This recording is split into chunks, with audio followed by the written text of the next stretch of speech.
Welcome back, guys, and in today's video I'm going to be showing you guys how to download Spotify music on a MP3 player. So let's get right into the video.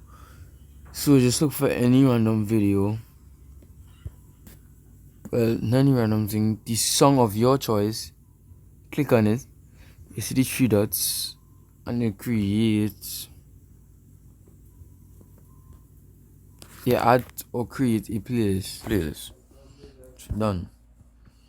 Then when you don't add the song to your playlist, you go right into your library and you should see the playlist that I created. I press the playlist that I created, then I press the three dots. When I press the three dots, you scroll all the way down until you see share. You click share, and then you'll see copy link, so you just copy the link. When you don't copy the link, you go over to Chrome. Right, when you're in Chrome now, you type up Spotify downloader.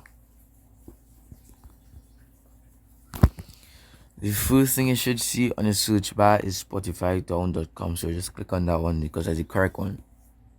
When you click on it, you see the link that you just now copy and you paste it into the Spotify downloader. You press download and you should see a playlist, and it will allow you to download all the songs from your playlist. So there you go.